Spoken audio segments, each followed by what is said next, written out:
Pada saat itu sebenarnya si korban ini sedang bereaksi. Dia hadir untuk berkomunikasi. Dia hadir mengatakan kemarahannya.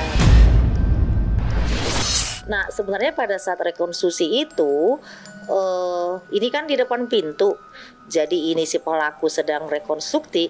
Sebenarnya di sebelah kanan itu si korban sedang berdiri. Ya artinya kan indas kundi, kan saya bilang ada beberapa roh memang yang sebelum meninggalkan manusia diberikan kesempatan oleh Sang Maha Pencipta untuk berkomunikasi dengan manusia. Nah kan dia berkata, mana indasku?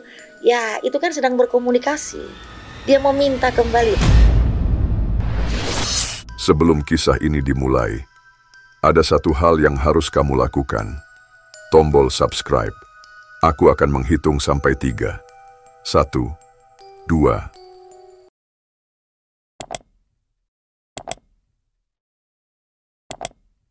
Bagus. Dengan bantuanmu, kita akan mencapai 2 juta subscriber. Sekarang, kita mulai.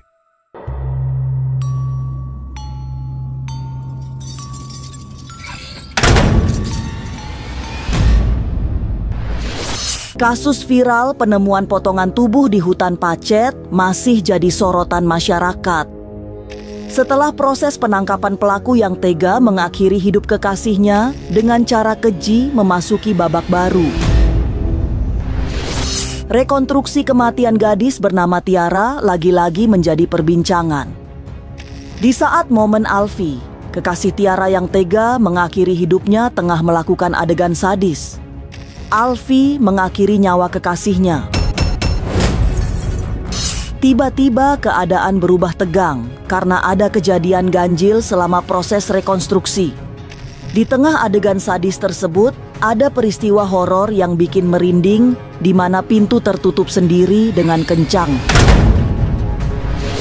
Peristiwa itu terjadi saat rekonstruksi mutilasi di rumah kos di kawasan Surabaya, Jawa Timur. Peristiwa misterius itu terjadi saat Alfi sedang memperagakan adegan paling mematikan. Tidak hanya sekali. Pintu itu tertutup sendiri sampai 3 kali, sehingga membuat semua orang di sana ngeri dan merinding. Lantas, apa sesungguhnya yang sedang terjadi? Benarkah arwah Tiara yang membanting pintu tersebut? Lalu, mengapa Alfi bisa dengan sadis mengakhiri nyawa kekasihnya sendiri? Jangan dulu berlalu, masih akan banyak keganjilan yang terjadi di sini. Dan jangan lupa subscribe, like, komen, dan share, agar tak ada yang terasa ganjil di sekitar Anda.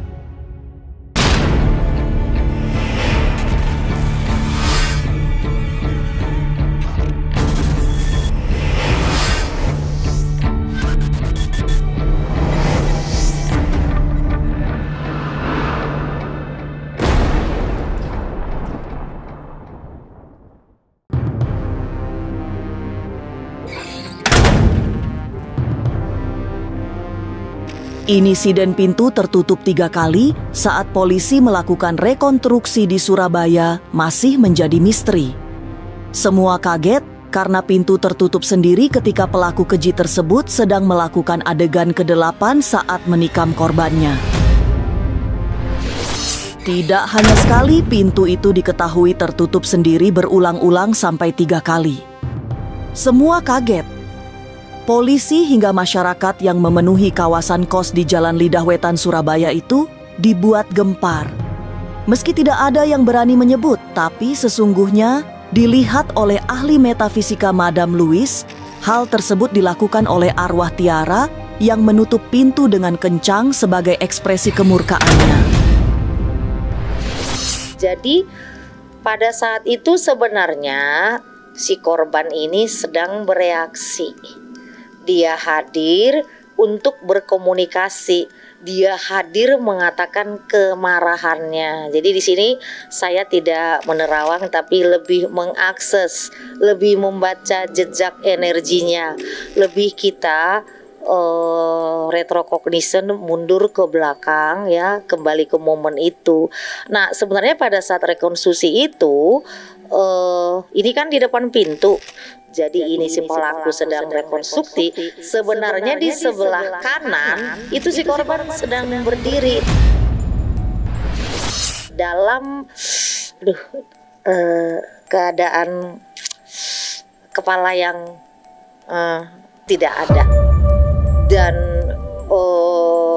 saya sih bisa ngerasakan bukan wajah amarah ya, tapi lebih pada energi kemarahan. Marah. Kenapa pintu itu bisa sampai 3 kali? Itu si korban sedang berada di depannya dan sedang menunjukkan kemarahannya. Dalam pandangan Madam Louise, Tiara yang dihabisi nyawanya secara sadis sejatinya sedang membuka ruang komunikasi. Tapi memang tidak semua orang bisa memahami keinginan Tiara yang sudah berada di dimensi berbeda dengan manusia. Alam yang saat ini ditempati korban mutilasi, termasuk tidak mudah ditembus sehingga komunikasi sangat terbatas. Ditembus sangat susah sebenarnya untuk berkomunikasi, tapi ini si korban itu marah, sedang ngasih tahu gitu loh kemarahannya. Tapi kan karena alam yang berbeda, jadi ya terjadilah komunikasi dengan pintu dibanting. Dan pintu dibanting itu adalah satu bahasa kemarahan. Iya, karena gini, manusia punya takdir dan destiny sendiri-sendiri. Kita terlahir itu juga ada roh-roh pendamping kita yang mendampingi. Dalam kasus-kasus tertentu seperti kematian yang dipaksakan secara tragis, komunikasi semakin sulit dilakukan. Hanya orang-orang yang memang memiliki ketajaman batin bisa nyambung dengan yang disampaikan roh orang yang sudah meninggal. Berbeda dengan korban pembunuhan tragis, arwah orang yang memiliki banyak catatan kebaikan bisa dengan mudah diajak berdialog secara batin. Nah, kalau orang punya karma bagus, biasanya ya diberi kesempatan untuk bisa berkomunikasi dengan alam manusia untuk momen-momen tertentu. Tapi tidak semua roh juga bisa berkomunikasi dengan alam manusia. Mungkin di kondisi ini karena wafatnya kan sangat-sangat tragis ya. Korban pembunuhan, apalagi pembunuhan dengan cara sadis seperti memotong bagian tubuh manusia, roh korban merasa bahwa dirinya masih hidup. Sehingga dengan kejadian horor saat rekonstruksi menandakan bahwa arwah korban tersebut masih berada di tempat pertama kali dirinya dihabisi. Maka dengan kondisi yang serba paradoks itulah membuat kepercayaan tertentu harus melakukan ritual pembersihan agar korban hidup tenang di alam sana.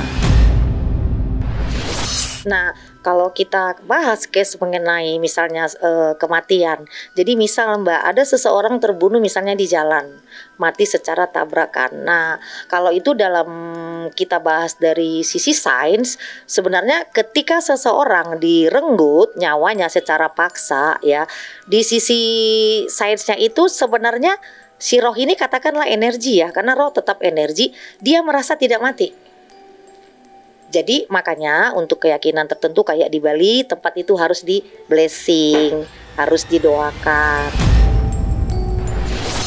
Mutilasi yang terjadi di Surabaya masih menyisakan kesedihan massal. Sebab kesadisan yang dilakukan pelaku bernama Alfi di luar batas normal.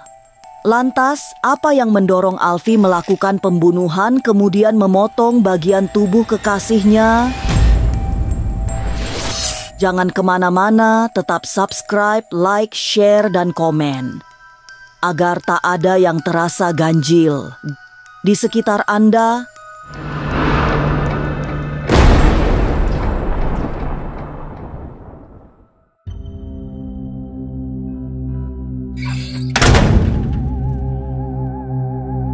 Insiden pintu tertutup sendiri dalam telisik batin Madam Louise adalah cara arwah korban mutilasi menarik perhatian manusia. Tidak sekadar membuka ruang komunikasi, tapi sekaligus keinginan minta tolong untuk diruat dengan baik. Artinya, korban tersebut meminta disemayamkan secara utuh dan terhormat. Kalau yang saya tangkap sebenarnya adalah dia sedang berkomunikasi, dia sedang berbicara bahwasanya dia ingin agar tubuhnya dimakamkan secara terhormat, secara layak. Karena sebenarnya untuk jiwa-jiwa yang wafatnya kurang, apalah kita katakan, kurang manusiawi, biasanya itu jiwanya tidak tenang. Pembunuhan sadis yang menimpa Tiara sungguh tidak pernah terbayangkan, sebab kesadisan yang dilakukan Alfi jauh dari nalar. Peristiwa tersebut terjadi pada Minggu 31 Agustus lalu di Lidah Wetan Kecamatan Lakar Santri, Surabaya. Banyak yang terheran-heran dengan kebengisan Alfi yang tega memotong-motong tubuh pacarnya sendiri. Lalu, apa yang sesungguhnya sedang terjadi pada Alfi? Mengapa bisa berubah sadis? Kalau kita lihat kenapa ya si pembunuh ini bisa sampai membunuh pasangannya sampai sesadis itu, kita nggak bisa menjudging langsung, oh dia sakit jiwa, kalau itu udah pasti lah. Jadi kalau saya bilang lebih kepada gangguan kepribadian. Nah sebenarnya gangguan kepribadian itu ada yang dinamakan antisocial personal disorder. Jadi antisocial personal disorder ini adalah seseorang yang tidak bisa menahan emosinya karena sudah tertekan. Jadi ini sebenarnya pembunuhan berencana. Tidak hanya mengalami gangguan mental, dalam teropong batin Madam Louise, sosok Alfi memang tidak biasa. Ada aura tidak baik yang sangat kuat. Aura itu berasal dari dugaan ilmu kebatinan yang pernah dipelajari. Tapi ada indikasi Alfi tidak merampungkan keilmuannya, sehingga mengalami guncangan jiwa. Dan kalau aku rasa, orang ini memang pernah menjalani keilmuan-keilmuan, cuma nggak sampai tuntas. Akhirnya ya seperti itu. Ada sedo-sedo yang menumpang di dalam dirinya mempengaruhinya. Arwah Tiara dianggap belum tenang. Lalu apa yang bisa dilakukan agar Tiara tenang di alam sana? Jangan kemana-mana, tetap subscribe, like, share, dan komen. Agar tak ada yang terasa ganjil di sekitar Anda.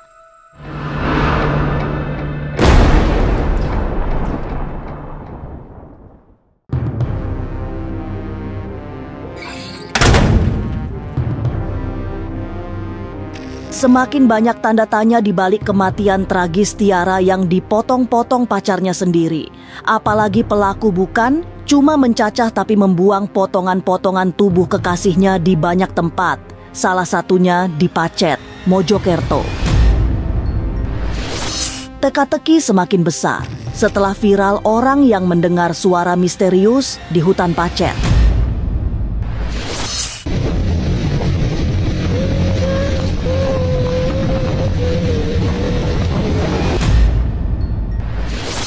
Ya artinya kan Indaskundi, kan saya bilang ada beberapa roh memang yang sebelum meninggalkan manusia diberikan kesempatan oleh Sang Maha Pencipta untuk berkomunikasi dengan manusia. Nah kan dia berkata, mana Indasku?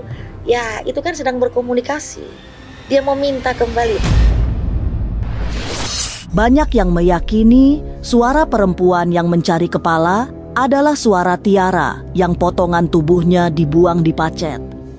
Menyatukan potongan-potongan tubuh Tiara yang dihabisi Alfi sangat penting, sebab hanya dengan begitu arwah Tiara akan menemukan ketenangan di alam sana.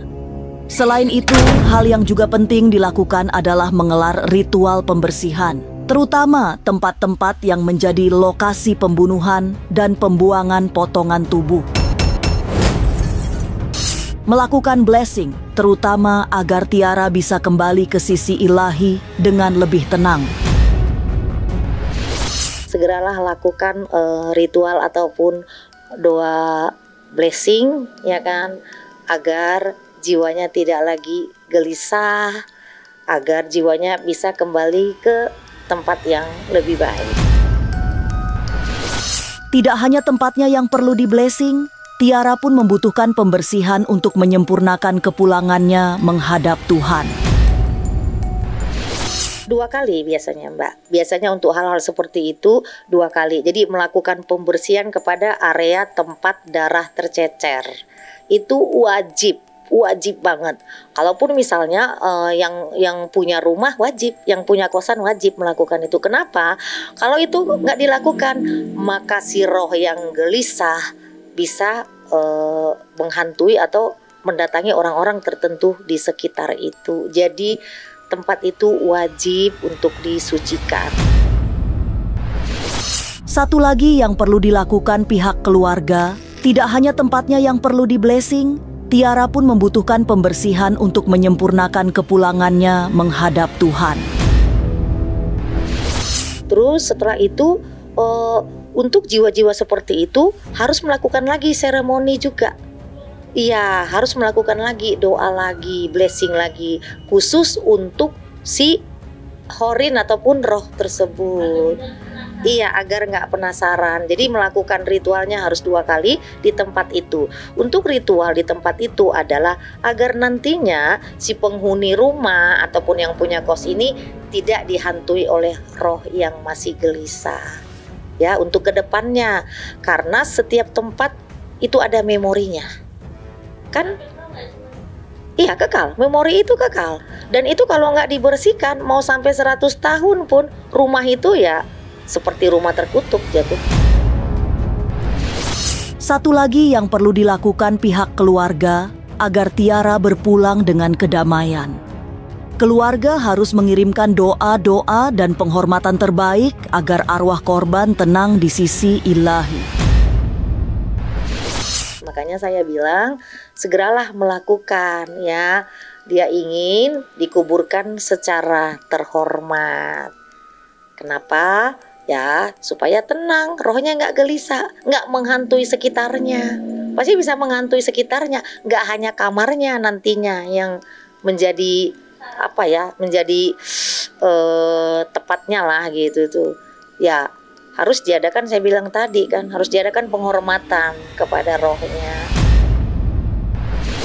Banyak misteri di balik kematian Tiara yang tubuhnya dicincang oleh Alfi yang tak lain adalah kekasihnya sendiri. Sebagai korban mutilasi, arwah Tiara sebenarnya sudah banyak memberi petunjuk untuk mengungkap kasus yang menimpanya. Salah satunya, petunjuk yang diberikan dengan cara menutup pintu kosan dengan kencang saat dilakukan rekonstruksi. Tapi semogalah Tiara segera mendapatkan ketenangan sehingga arwahnya diterima di sisi Tuhan dengan damai. Inilah ganjil yang akan menguak berbagai misteri di alam nyata dan tak kasat mata. Sampai jumpa pada episode selanjutnya dengan kisah-kisah ganjil. Setiap hari Senin, Kamis, dan Jumat pukul 5 sore. Tapi sebelumnya, jangan lupa subscribe, like, share, dan komen. Agar tak ada yang terasa ganjil di sekitar Anda.